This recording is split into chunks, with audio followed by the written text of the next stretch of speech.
Alors aujourd'hui, bonjour, on va parler d'inégalités et d'inéquations. Donc les inégalités, c'est quand on rencontre des signes comme ça, supérieur égal, inférieur ou égal. Cette fiche, cette vidéo, elle est adossée à cette fiche-là que vous trouvez en description de la vidéo, vous trouverez sur le Pronote aussi. Vous trouverez également la correction d'un certain nombre de ces exercices, hein, ceux qu'on n'a pas fait dans la vidéo. Ils vont être en correction dans les fiches. Alors, donc une inégalité, hein, c'est par exemple 2 est plus petit que 3, ça c'est une inégalité. Par contre, quand il y a des lettres, y est inférieur à 3, on parle d'inéquation. Hein, c'est pareil que pour les égalités et les équations. Hein, une équation, c'est une égalité où il y a des lettres. Alors les signes qu'on utilise, hein, c'est est inférieur à ou est strictement inférieur à, est strictement supérieur à, est inférieur ou égal ou est supérieur ou égal. Alors on va voir la petite distinction qu'il y a entre ces signes-là quand il y a en plus une petite barre pour dire égal ou pas. Mais avant de parler de cette distinction, on va juste rappeler une chose, hein, c'est que les nombres ils sont rangés comme sur une droite graduée, ce qui fait que dans les nombres positifs, hein, l'ordre croissant, c'est bien de gauche à droite, évidemment dans les nombres négatifs aussi, mais si 4 est plus petit que 6, moins 6 du coup est plus petit que moins 4. Il va falloir garder en mémoire que les nombres finalement, ils sont symétriques par rapport au zéro. Donc plus on augmente en distance à zéro du côté des négatifs, plus on devient petit. Alors on va commencer avec quelque chose de relativement simple, c'est la représentation graphique d'une inéquation. Par exemple, si on se demande quels sont les nombres y, que y est supérieur ou égal à 2. Alors, bon, il vient assez naturellement que ce sont tous les nombres qu'on trouve ici, à droite de 2 sur notre droite graduée. Mais il faut tenir compte du fait que on nous dit que c'est supérieur ou égal. Alors, vous savez qu'il y a deux signes, hein, il y a supérieur strict et supérieur ou égal. Supérieur ou égal, c'est-à-dire que la valeur 2, on en veut bien. Et du coup, pour signifier que ce 2, il fait partie des valeurs acceptées, et bien du coup, on va mettre un crochet dont les barres vont être du côté des solutions. Quand la borne elle fait partie des valeurs acceptées, les barres du crochet sont du côté des solutions. Autre cas de figure, ici, on veut les nombres y tels que y est strictement supérieur à 2. Alors, toujours, ce sont les valeurs qui sont à droite de 2 sur la droite graduée. Mais cette fois-ci, pour signifier que le 2, on n'en veut pas, on veut que ce soit strictement supérieur à 2, la borne, ici, on met le crochet dans l'autre sens. On met les barres du crochet du côté opposé aux solutions. Donc, quand on veut, si la borne, elle fait partie des valeurs acceptées, les crochets du côté des solutions, et sinon, dans ce cas-là, on met les crochets à l'opposé des solutions. Alors, vous en savez assez long pour faire du coup le premier exercice de la fiche, soit l'exercice 12. Il faut relier à chaque fois la bonne représentation à l'inégalité qui est sur la gauche. Alors, vous faites pause sur la vidéo et puis je vais vous donner la solution dans quelques instants.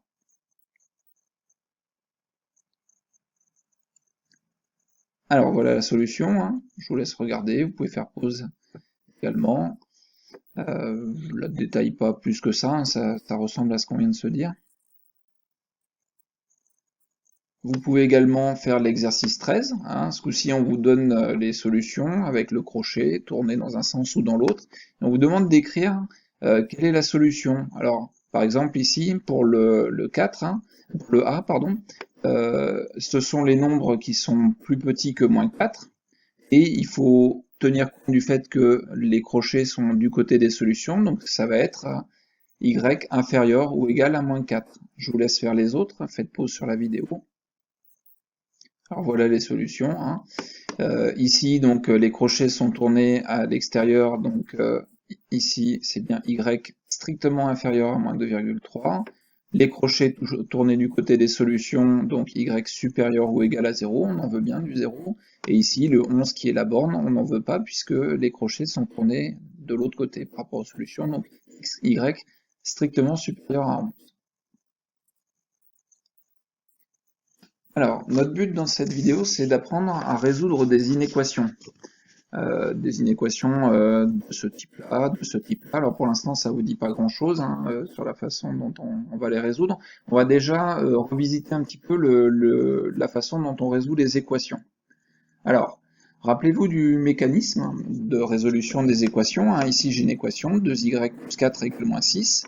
Et une équation, c'est une balance à l'équilibre. Ce que j'ai le droit de faire pour modifier mon équation, c'est de faire la même opération des deux côtés. Le but, c'est que à la fin, je n'ai plus que y tout seul de son côté. Hein. Donc ici, j'ai 2y plus 4. Je vais débarrasser le 2y du plus 4 en faisant moins 4, mais je fais moins 4 des deux côtés. Hein. Je choisis une même opération à faire des deux côtés. Et ensuite, j'effectue les calculs que je peux traiter. Donc plus 4 moins 4, ça s'en va. Et moins 6 moins 4, ça fait moins 10. Alors, une fois qu'on a guéri, hein, on n'écrit plus le plus 4 moins 4, on passe directement comme si on passait le plus 4 en moins 4 de l'autre côté. Vous verrez que pour la résolution d'inéquation, je ferai la méthode plus rapide assez vite. Alors, j'obtiens 2y égale moins 10. Et donc maintenant, je vais débarrasser le 2y de son 2 en divisant par 2. Je divise évidemment des deux côtés par 2, et donc ça me donne y égale moins 5. On peut vérifier en remplaçant le y par moins 5, que 2 fois moins 5 plus 4, ça fait moins 10 plus 4, ça fait bien moins 6. Donc le moins 5 est bien solution de mon équation 1, c'est bien en remplaçant y par moins 5 que j'obtiens une égalité. Alors, pour résoudre des inéquations, on va appliquer le même principe, hein, on va faire la même chose des deux côtés, sauf que une inéquation, c'est pas une balance à l'équilibre, c'est une balance en déséquilibre. Et ça risque de poser problème parce que une balance en déséquilibre, elle peut être en déséquilibre d'un côté, mais elle peut être en déséquilibre de l'autre. Et il va falloir qu'on voit quelle influence ça a de rajouter des poids ou de multiplier de chaque côté par le même nombre. Donc il faut qu'on évalue hein, si notre méthode elle va pouvoir être la même pour résoudre des inéquations. Alors on va commencer par voir ce qui se passe avec les opérations les plus simples, hein, les additions et les soustractions. Donc je prends une inégalité, hein, moins 3 est plus petit que 2, je vais garder la même pendant tout le test là, sur les opérations. Donc moins 3 est bien plus petit que 2, hein, ils sont là sur les droits gradués. Alors, si j'ajoute 2 de chaque côté, bon, physiquement, qu'est-ce qui se passe? Ça fait décaler mes nombres de 2 crans vers la droite. Hein. Donc, à gauche, j'obtiens moins 3 plus 2, ça fait moins 1. Hein. Ici, moins 3 plus 2, ça fait moins 1. À droite, 2 plus 2, ça fait 4. Et moins 1 est plus petit que 4. Bon, donc en ajoutant 2 de chaque côté, mon inégalité, elle conserve le même sens. Ma balance, elle reste déséquilibrée, mais dans le même sens. Alors, qu'est-ce qui se passe pour les soustractions hein c'est un peu la même chose. Ce coup-ci, si j'enlève 2 de chaque côté, je vais me décaler de 2 crans vers la gauche. Et donc, je vais me retrouver avec moins 5 à gauche, 0 à droite, et moins 5 est toujours plus petit que 0. Ça change rien. Qu'est-ce que ça veut dire? Ça veut dire que quand j'ajoute la même chose de chaque côté ou que je retire la même chose de chaque côté, ça change pas le sens de mon inégalité. Alors on va voir maintenant ce qui se passe quand on multiplie ou qu'on divise. Simplement, on va distinguer deux cas. On va commencer par multiplier ou diviser par des nombres positifs. Alors je repars de moins 3 de 2, et je vais commencer par multiplier. Alors si je multiplie par 2 de chaque côté, ici, moins 3 fois 2, ça va faire 6. 2 fois 2, ça fait 4. Moins 6 est plus petit que 4. Ça reste dans le même sens. Hein. On est doublé par là, mais l'ordre reste le même. Au niveau de la division, ça va être un peu la même chose. Hein. Si je divise par 2 de chaque côté, je vais obtenir moins 1,5 à gauche, 1 à droite. Moins 1,5 est plus petit que 1. L'inégalité change pas de sens. Bon, et là, on va arriver au moment où il y a une petite différence.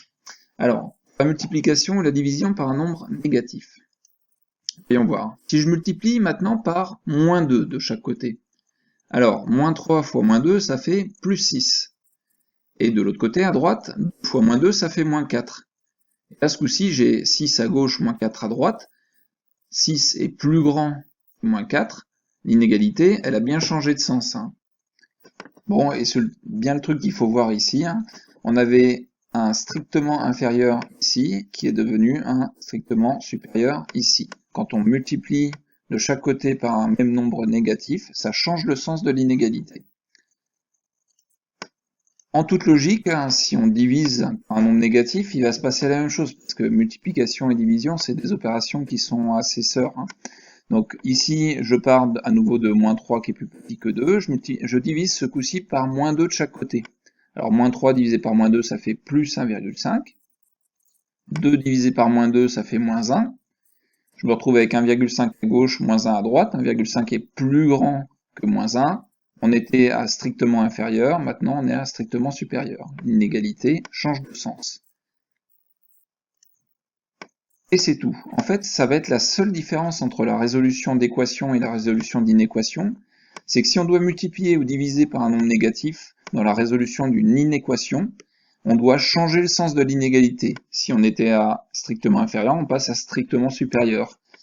Et inversement. Mais c'est tout ce qui va se passer comme différence entre la résolution d'équation et la résolution d'inéquation. Alors, si je prends par exemple cette inéquation, 3y plus 7 strictement inférieur à 5y moins 8. Alors, dans un premier temps, je vais mettre les y à gauche et les nombres à droite. Donc le 3y, il me convient, il a sa bonne place. Le plus 7, je vais m'en débarrasser en faisant moins 7. On va apparaître de ce côté-là un moins 7. Et ici, le 5y, je vais m'en débarrasser en faisant moins 5y. Donc il va apparaître moins 5y à gauche. Et le moins 8, il va rester à sa bonne place. Donc voilà, hein, le 3y, il n'a pas bougé. Le moins 8, il n'a pas bougé. Le plus 7 apparaît en moins 7 de l'autre côté, le 5y apparaît en moins 5y. Je fais les opérations que ça induit, moins 2y inférieur strictement à moins 15. Et maintenant, je dois débarrasser mon y de ce moins 2 en divisant par moins 2. Sauf que diviser par moins 2, on a vu, ça change le sens de l'inégalité. Ici, c'était strictement inférieur, et bien ça devient strictement supérieur. Donc y strictement supérieur à 7,5. Alors, qu'est-ce que ça veut dire? On va essayer de s'en convaincre un petit peu en utilisant un tableur. Ce que je viens de trouver, c'est que si je veux que 3y plus 7 ce soit plus petit que 5y moins 8, il faut que y soit plus grand que 7,5. Alors ce que je vais faire, c'est que j'ai pris un certain nombre de valeurs là, qui vont de 0,5 en 0,5 pour y. Je vais faire sur une ligne le calcul de 3y plus 7 et sur l'autre ligne le calcul de 5y moins 8. Alors, pour utiliser mon tableur, ici, je vais être dans ma case, et je vais lui demander de calculer 3 fois ce qu'il y a dans cette case-là, plus 7. Alors, pour faire un calcul avec un tableur, j'écris égal 3 fois ce qu'il y a dans cette case-là, plus 7. Alors, il fait le calcul, 3 fois 3, 9, plus 7, ça fait bien 16. Et je vais utiliser la poignée de recopie pour continuer mes calculs. Ok, donc 3y plus 7, là j'ai les différentes valeurs ici. Je vais faire pareil pour 5y moins 8. Alors ici, égale 5 fois ce qu'il y a dans la case B1, moins 8. Bon, et on voit que pour y égale 3, 5y moins 8 est plus petit. Ici, on me dit en fait, c'est à partir du moment où y sera plus grand que 7,5 que le 5y moins 8 sera plus grand que 3y plus 7. Donc si je poursuis ici, si je continue jusqu'à 7 par exemple, à chaque fois on voit bien que la ligne du bas c'est plus petit que la ligne du haut. Le 5y-8 il est plus petit. Quand j'arrive à 7,5, là j'arrive à l'égalité. Ici, on a 29,5 pour les deux. Quand y égale 7,5, 3y plus 7 et 5y-8, ça vaut 29,5. C'est notre frontière, c'est notre borne ici. Et après, quand je passe au-delà, quand je vais au-delà de 7, et bien là, c'est ce qu'il y a en bas qui devient plus grand que ce qu'il y a en haut. Donc le 5y-8, il devient plus grand que 3y plus 7 quand y est plus grand que 7,5. Ça veut bien dire la même chose que notre résolution d'équation qui est ici. Bien, l'intérêt des inéquations, c'est non seulement de définir à quel moment c'est égal, puisque ça permet quand même de savoir quand est-ce que c'est égal, où est la frontière, mais ça permet de savoir ce qui se passe de chaque côté de la frontière. Ici, tant qu'on est plus petit que 7,5, donc tant qu'on est par là, c'est 3y plus 7 qui est le plus grand. Et quand on est de l'autre côté, ça va être 5y-8 qui est le plus grand. Donc ça permet non seulement de savoir quand est-ce que c'est égal, mais en plus, de chaque côté de la frontière, ce qui s'y passe. Alors on peut aussi en avoir une illustration géométrique. Ici, je vous ai tracé en vert la fonction qui à x associe 3x plus 7. Alors pour la petite histoire, c'est une fonction affine, hein, ça va être l'objet de la prochaine vidéo, les fonctions affines, mais la représentation graphique est une droite. En rouge, je vous ai tracé g de x égale 5x moins 8, donc la deuxième, hein, qui est aussi une fonction affine, qui est aussi une droite. Et qu'est-ce qu'on voit? Ben, on voit que la droite rouge est en dessous de la droite verte, tant qu'on n'est pas arrivé à x égale 7,5. C'est là que les deux droites se croisent et que la droite rouge va passer au-dessus de la droite verte. Donc ce que ça veut dire, c'est que 5x moins 8 est plus petit que 3x plus 7 tant qu'on est en dessous de 7,5 pour x. Et après, au-delà, ben, la droite rouge, elle passe au-dessus, donc 5x moins 8 sera supérieur à 3x plus 7. Donc on va retrouver nos inéquations dans les représentations graphiques. Hein, ça va avoir du sens tout ça. Bien, donc résoudre une inéquation, ça sert non seulement à savoir où est la frontière, mais en plus à savoir ce qui se passe de chaque côté de la frontière. Et surtout, très important, la seule différence entre la résolution d'une équation et la résolution d'une inéquation, c'est que quand on divise par un nombre négatif, ou qu'on multiplie par un nombre négatif, mais c'est plus rare, la plupart du temps on divise par un nombre négatif, à ce moment-là on change le sens de l'inégalité. Alors, vous allez pouvoir vous exercer avec les exercices de la fiche, hein. Le 12 et le 13, on a déjà donné la correction. Le suivant, c'est le 17, donc inéquation en vrac. On vous dit, résous les inéquations suivantes, puis représente les solutions sur un axe en coloriant la partie qui convient. Alors ça, dans la correction, je vais le faire pour le premier exercice, pour le deuxième exercice, mais pour le dernier, je le ferai pas, hein, pour le 24, hein, parce que c'est un petit peu rébarbatif, hein. Au bout d'un moment, on a compris comment ça se représente. Alors, la première équation, c'est x plus 7 strictement inférieur à 12. Moi, je veux x tout seul de son côté, donc le plus 7, je vais m'en débarrasser en faisant moins 7, qui va disparaître à gauche et va apparaître à droite un moins 7.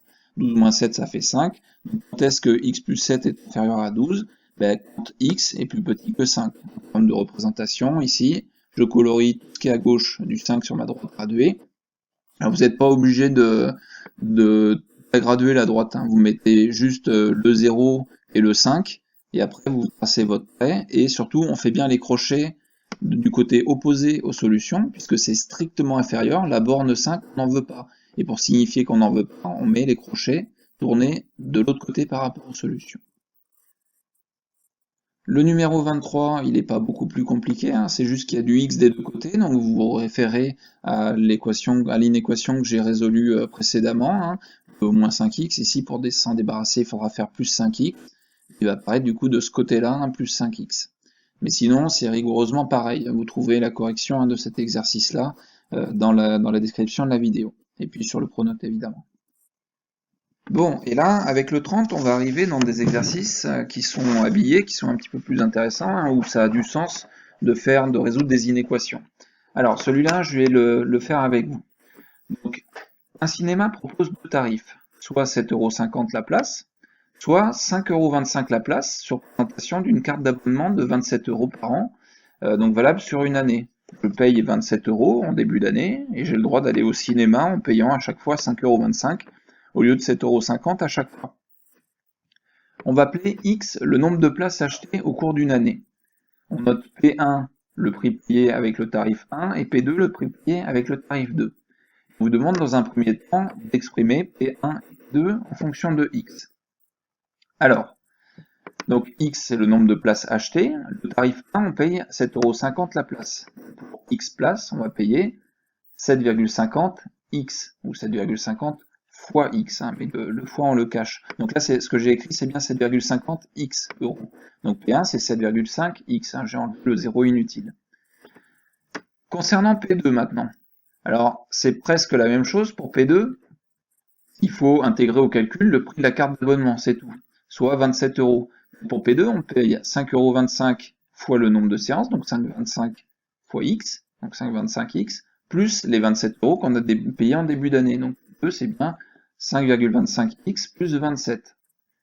Alors, la P1, ça va être une fonction linéaire. P2, ça sera une fonction affine. Quand on ajoute quelque chose comme ça, c'est une fonction affine. On en parle bientôt. La question B maintenant, c'est à partir de combien de places est-ce qu'on a intérêt à s'abonner? Si je vais seulement 2 ou 3 fois au cinéma dans l'année, c'est bien la peine d'acheter une carte à 27 €. Hein, ça va me coûter plus cher. La question que je peux légitimement me poser, c'est à partir de combien de séances de cinéma en une année est-ce que j'ai intérêt à avoir ma carte d'abonnement pour payer les séances moins chères. Alors, donc on a intérêt de s'abonner à partir du moment où P2, le prix avec abonnement, est inférieur à P1, le prix sans abonnement, qui va nous conduire à résoudre cette inéquation. Quand est-ce que P1 est plus grand que P2? En d'autres termes, pour quelle valeur de x est-ce qu'on a P1 qui est plus grand que P2? P1 c'est 7,5x, est-ce que c'est plus grand que 5,25x plus 27? Eh ben, on va résoudre l'équation, hein. Là on est en face de l'inéquation, on va résoudre cette inéquation donc qui traduit bien notre énoncé. Ça va nous donner donc le 5,25, je le transfère de l'autre côté en soustrayant moins 5,25, qui va me donner 2,25x égale 27, je divise par 2,25 et ça me donne x strictement supérieur à 12. Là, ça n'a pas changé de sens, hein, parce que j'ai pas divisé par un nombre négatif. 2,25, c'est positif. Bien. Alors du coup, la réponse à la question, ça va être quand x est strictement supérieur à 12.